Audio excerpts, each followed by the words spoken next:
Poppy, this week I've got quite the enormous, scandalous, partially gruesome story for you about a couple who made their money and their living through the postal system, who were then harassed, threatened, and terrified through that postal system. I'm calling this story Hate Mail.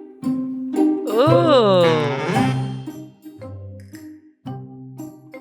You know, hate mail is an interesting subject because back in the day, many a true crime story involved, when people cut out the letters and they stuck it in, and it was a physical... You were obsessed with that. What was when we were talking about the how to steal the World Cup, and there was a sort of ransom note in that, and you were like, how do you cut it out of bits of the newspaper? I was like, no. It's because it's so creepy. It's such a specific aesthetic, but we don't get that anymore because it's all done digitally. I think we've lost something in the physical harassment letter. Yeah, but saying. Also, it would be such a faff to actually cut out all those little bits. Right. That your DNA would be all over those little shards of paper, wouldn't they? It'd be That's caked true. with it.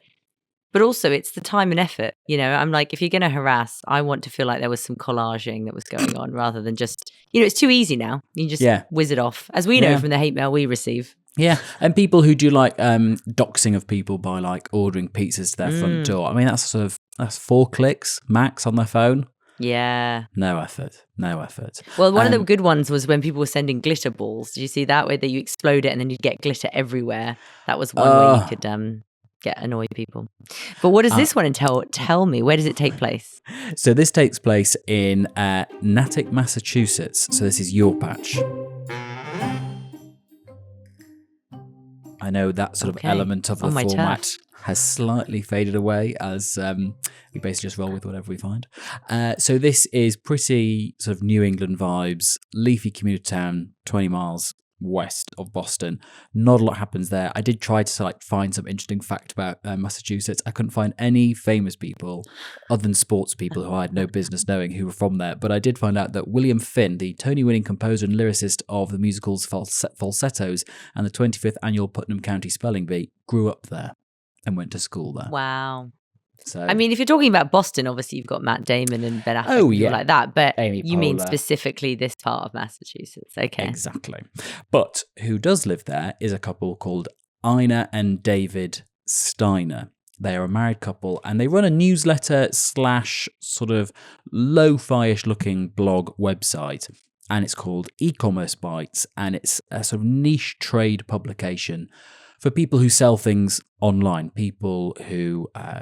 sell stuff on eBay, Amazon, Etsy. They've got 600,000 readers, and it launched in 1999, 4 years after eBay was founded, basically to keep people abreast of. If that is your job, it's quite useful to read articles about what has the change of terms of this been. I went to the website a little bit earlier on, and one of the stories there said, effective Saturday, July 25th, USPS is increasing ground advantage rates. As a result, eBay labels rates for ground advantage shipments weighing 3 to 5 pounds will blah, blah, blah. You know what I mean? It's to do with that kind of stuff. Yeah, but also you've got to remember this was like this was the trades of a particular online market, right? So, back in the day, magazines, very specific ones, were very successful. But also now Substacks kind of continued the newsletter formats. But this is predating that by some way. This is early internet, 1999. So They obviously found their niche and did very well with it.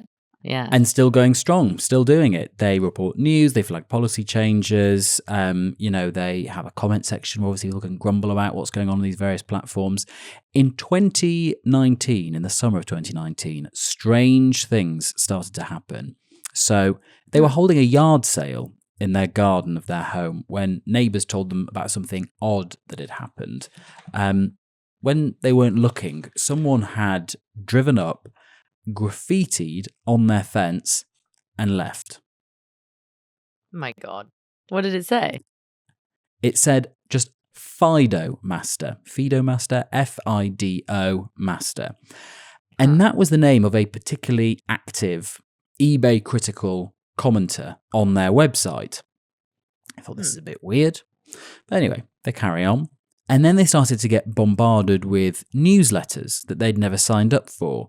Ones including, shout when you recognise them, Sin City Fetish Night, the Satanic Temple, the Communist Party, and dozens of others of these, sort of like...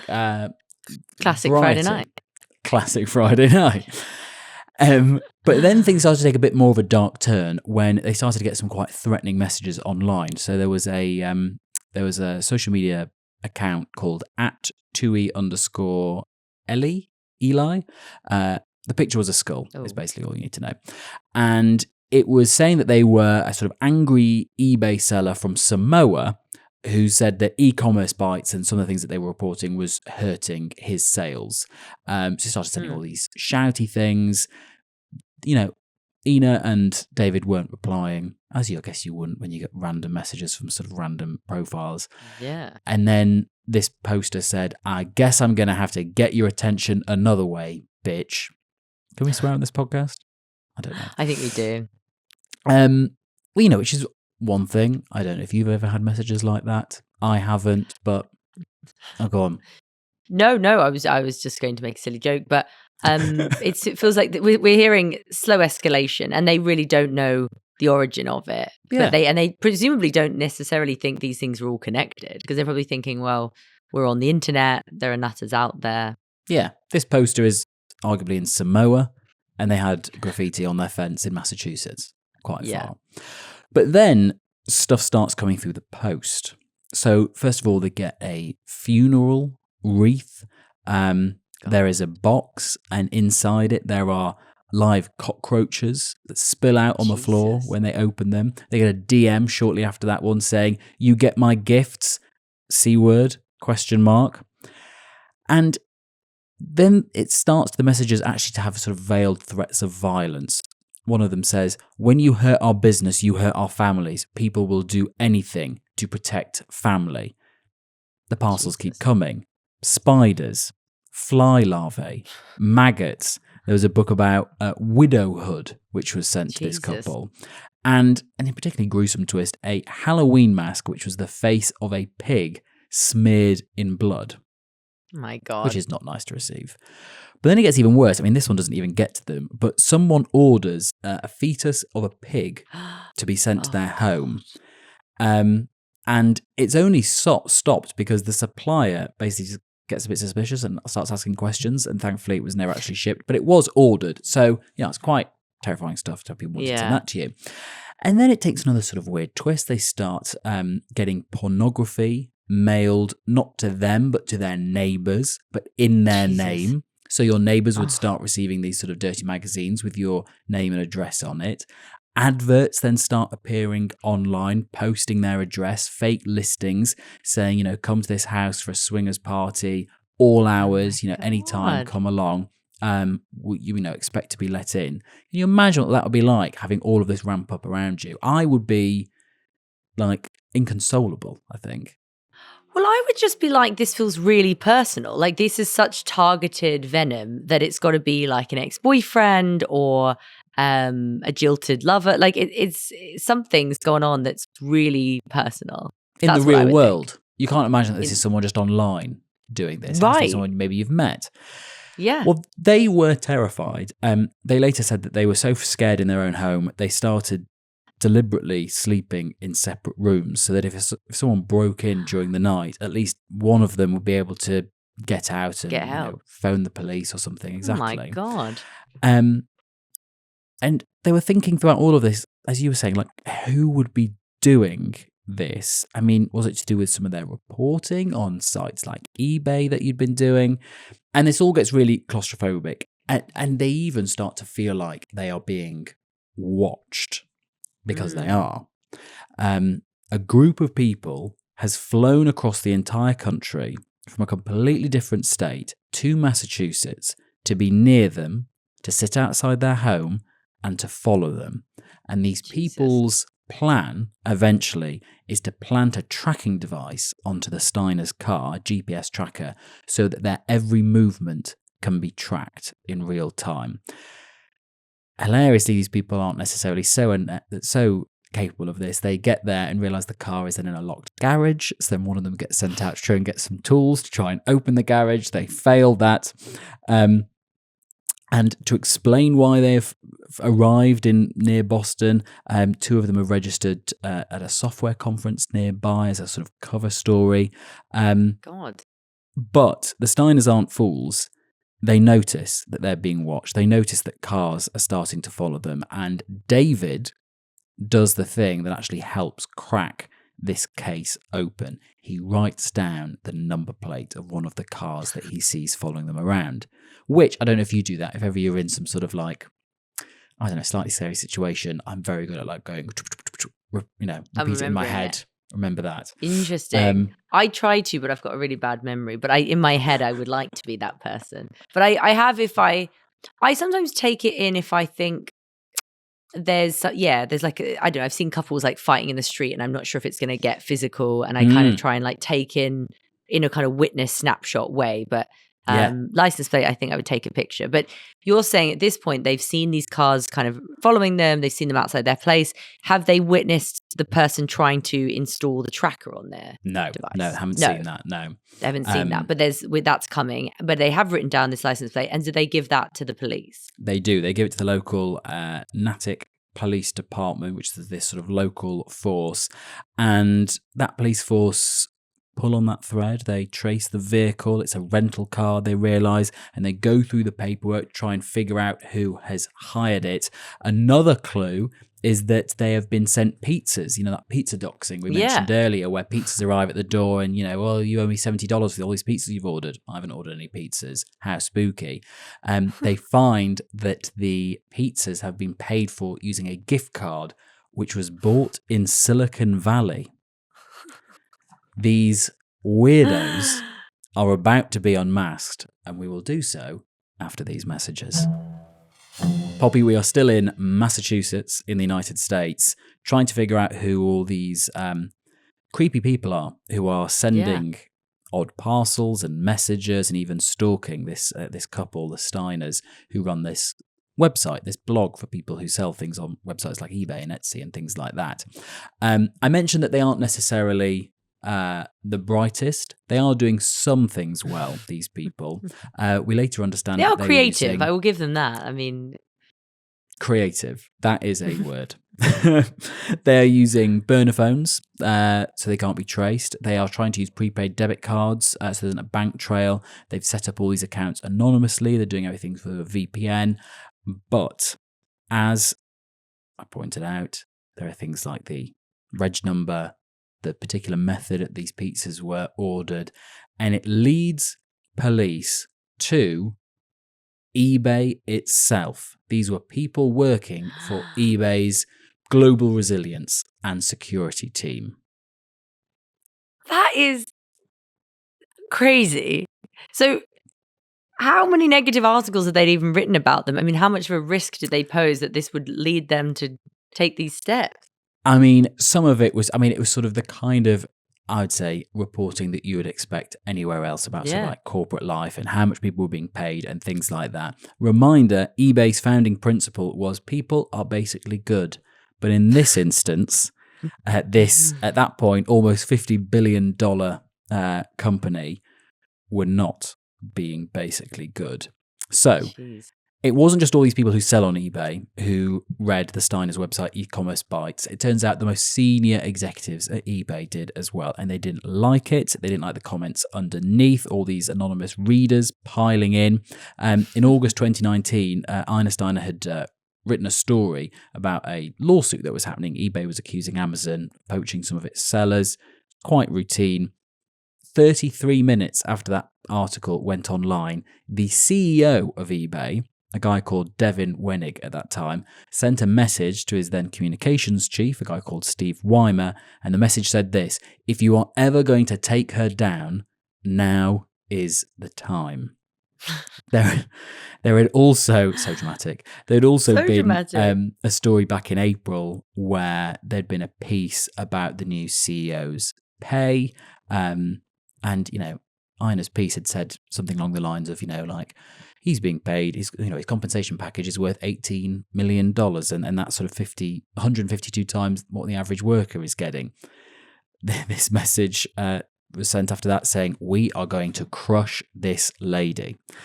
Now, Devin... It's hard to imagine caring that much because, I like to think Bezos isn't losing any sleep over all the negative articles about him. Once you're in public eye and you're a big successful Yeah. businessman, let the little mum and dad pop shop newsletter write its scathing reports about you, really. Exactly. And David Wenig, who was then the CEO of eBay, later said that what he was calling for there was just an ordinary public relations response, and that kind of take her down was corporate speak. He wasn't calling for any more, and he maintains he has no knowledge of what happened next. Steve Weimer, the then communications chief, obviously passed this on down the chain, and he wrote to their kind of head of security, and he said, quote, "I want to see ashes as long as it takes, whatever it takes." So this is so interesting because the deniability is there. Like, if I'm the boss and I'm like, Crusher, he could genuinely be like, that is going to be a firmly worded statement that's going to be like brutal, that statement. And then it's, by the time it's got to the person on the bottom, it's like, you need to send a pig mask, you need to get cockroaches. Like, how does that, Yeah. But we don't know if there were conversations. I mean, presumably they believe that maybe there were meetings that we don't know about where they did say, harass them. Who knows? But it ends up on the desk of a guy called James Bohr, who is eBay's senior director of safety and security at the time. And according to prosecutors who were later all over this, he was a sort of mastermind of all that happened. He seems like a funny fish. There's a great New York Times piece which speaks to one of the people who was on the team. I think one of the only people who'd actually talked publicly about this, who was actually involved. And she says that he would bring the other analysts into conference rooms and routinely show them scenes from films to kind of G them up. He showed them the scene from American Gangster where Denzel Washington coolly executes a man in front of a crowd to make a point, or a bit from the a bit from the Wolf of Wall Street where the feds are investigating sort of deals, but none of the perpetrators recall a thing, or that bit from the Meet the Fockers where they're talking about the kind of circle of trust. And the circle of trust. Oh my God. He, though, is described by the New York Times as a stocky, middle-aged guy with thinning hair who loved to talk and did not like to be questioned. He would often suggest that he worked for the CIA and sometimes said that his wife currently worked for the CIA. And this is all part of this kind of global resilient security team in eBay. And, it's clear why they might need that. There are lots of security issues. There's a case in 2018 where 3 people were shot at YouTube. Of course, we had Sam Altman, the OpenAI boss, has had lots of sort of things happen around where he lives. So there are dangers. There are kind of weirdos who want to go and like do things to scare tech types. So you can see why they've got the security team. But this obviously is well beyond the purview of what they should be doing. So the police slowly start to figure out who these people are. When they find who is linked to the pizza gift card and the license plate number, they go and actually find them while they are in Boston, and they ring them, but these people obviously don't answer, and then they're hurriedly at the airport, and then they get back and do what any good criminal does. They immediately start covering their tracks. They delete evidence, they delete messages, records, they falsify documents even to try and not only put police in the wrong direction, but also when eBay's own lawyers start getting in touch saying, we've had these contacts from the police, what have you, can we talk to you about it? We see you were in Boston and that there's been a company receipt for a pig's mask. Just wondering, anything about what the hell that was. So what happens then is this local police force starts looking into it, but then it's soon handed on to the FBI's Boston office and the US Attorney for Massachusetts, and charges in 2020 eventually come down the way, and 7 people, 6 eBay employees and 1 contractor are charged over all of this, and one by one they plead guilty. So what kind of things was it? They were charged with harassment and that kind of thing? Cyber stalking, that kind of thing. And this group is clearly kind of ragtag bunch. You've got this head of security guy who seems, when I was reading this, I started imagining him as the Sean Penn character in One Battle After Another. quite intense. You know the type. They also had a couple of former police captains who had left the force and gone corporate, and a young contract analyst whose previous only other job was working the Grizzly roller coaster at California's Great America Amusement Park.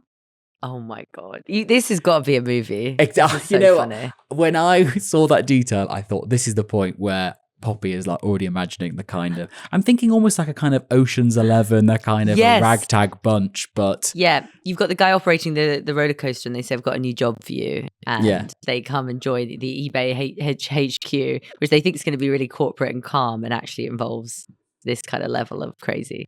Yep. But it just sort of shows how wide of the mark they were, because their plan was to basically bombard the Steiners with these horrible messages and these parcels, and it was what they were described as a white knight strategy. So the hope was at some point we eBay will get in touch with them, and then they'll be like, oh my gosh, thank God you've like got in touch. And they were like, no, we've been seeing these weird things being sent to you on our systems or whatever. And then the Steiners would just be so grateful for eBay's help that they would lay off some of the critical reporting. What? Yeah. That is, I did not know that was, as I said, I'd seen like one headline about this story, but that makes no sense.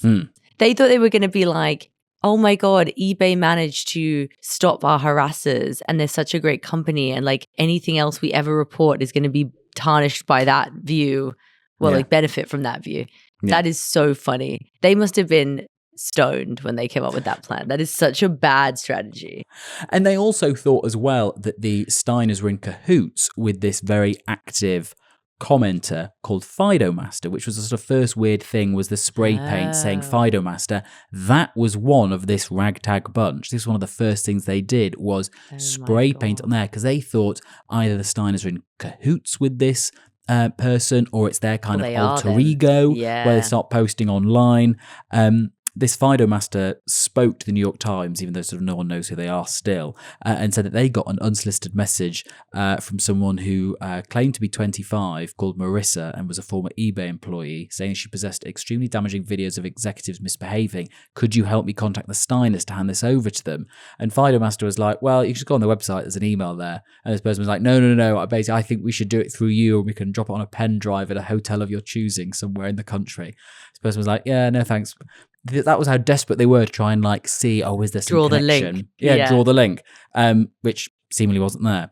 Anyway. But also that they were convinced that the Steiners were so out for blood that they would go, oh yes, corporate executives, and blow their own cover as this person. So funny. Not it's so like kids plan, like depiction of a ruse. Like it's so basic and silly. Well, the charges came down eventually. James Ball, the ringleader, the former self-described CIA guy, was sentenced to 57 months in prison. So that's almost 5 years, and fined $40,000. 57 months. I was saying 57 years a bit, Steve. I mean, as bad as it was, I was thinking you'll die in prison because you sent that pig mouth. 5 years feels about right. There was another guy, David Harville, who was the director of global resiliency. He was the guy who bought the tools to try and get into the garage. He got 2 years behind bars. And this contract intelligence analyst, whose previous and only job was working that roller coaster, was sentenced to 1 year in home confinement in November 2022. Now, sort of alongside all of this, the Steiners filed a civil case against eBay and against the executives, saying that they had conspired to intimidate them and terrorize them and silence their reporting. And eventually, recently, eBay and these three former executives agreed to settle. The total figure in compensation to the Steiners and then also to some charities, which they wanted eBay to donate money to in their name, is $55.7 million. So an enormous chunk. The bit of detail I did see online was that it's the executives themselves who were paying out in some of the instances. So it's not coming out of the eBay's coffers. It's like they're personally liable for their choices. Yeah, so it was eBay and also these executives as well, some of them who had to pay in. You won't be surprised to learn that lots of the people involved in this at eBay didn't keep their jobs. That young analyst I mentioned was just a contract worker. So she just got sacked straight away with no notice. Steve Weimer, the communications chief, was fired. Wenig, the CEO, resigned quite soon after, saying in a statement it was clear, quote, he was not on the same page as the eBay board. His exit package was $57 million. And he later went on to get a job being on the board of General Motors. But the Steiners at the centre of this are still writing, still doing their reporting. They did an interview with Our Times in the UK, The Times, and they talking about this, great civil case and the money that they've won from it. They said basically they wouldn't recommend it as a money-making strategy. Going through these kind of civil claims, it has been absolute hell. But they are through it, and it's all out there in the open and ready to be turned into a sparkling mid-market, mid-budget crime caper written by Bobby David. How dare you, mid-market? Yeah, sorry. How dare you? High budget. Highbrow, low budget. I really really enjoyed that. I mean, poor them, and I do feel sorry for them, but it's just an extraordinary story. So thank you for bringing it on to Strangely. My pleasure. Have you ever received anything weird in the post? No. What about you? No, I haven't, but I was just thinking when I was writing this earlier about, I did an interview once with Paul Smith, the sort of suit man. The Nottinghamshire lad done good. And when I went to go and interview him, people send him strange things in like a good way, like artistically interesting objects. So he's just forever getting like little toys, little figurines. Someone sent like a mannequin to him. People send him cycling jerseys. And then he sort of incorporates that, he was telling me, into their designs. And the postman's always just bringing like, oh yeah, someone from this random part of the world has sent you this plate or this ornament or this just something. And so his office is just, it's like an Aladdin's cave of just interesting looking tat. That's really cool. That is my aesthetic, interesting looking tat. So that's really cool. Well, if you'd like to send anything into Strangely, you can get our address. Strangely@alwaystruecrime.com. Corrections Corner. Someone has been in touch to say, why do you call the bit at the end the amuse-bouche? Is that not what you start the meal with? Is that our own email that we've ever received? I was like, what? Oh, gosh, yes. Did you look it up? I did. They're right. This is now the palate cleanser. No, Luke, you didn't even tell me this. You can't just change the whole segment. Okay. Look, we can still it call is it the palate cleanser. Because it is still a amuse-bouche, because we're moving on to future episodes and future meals. Yes. So it's just starting the whole thing going again. It's cleansing our palate before the next delicious episode. But thank you for the correction. I have learned something today, so I appreciate that, whoever wrote that in. My amuse-bouche comes from America as well. Mm-hmm. It happened in June this year in a small town called Clyde, North Carolina. And an 82-year-old woman called Joan Rivet was getting ready for bed, much like you or I do. I thought you say Joan Rivers then. It's very similar, Joan Rivet. Sunday night routine, she brushed her teeth, turned down the covers, ran a bath. Lovely. And she was stepping backwards in her bathroom. It was the wrong angle, and essentially she went sort of straight into the tub, taking the shower curtain and the rod down with her. Like in Psycho? Yes, but luckily there was no one there trying to stab her face. And, she said later that she thought, oh my God, what did I just do? Or, oh my goodness, what did I just do? And, she kind of thought, look, maybe I'll have a bruise and a bit of a sore hip and, it'll be a funny story to tell at church next Sunday. But unfortunately, she'd actually injured her back pretty badly, and she was stuck in that bath, as in could not get out of the bath at all.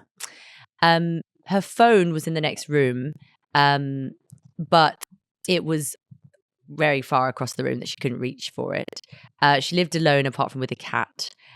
She was very independent. She drove herself everywhere,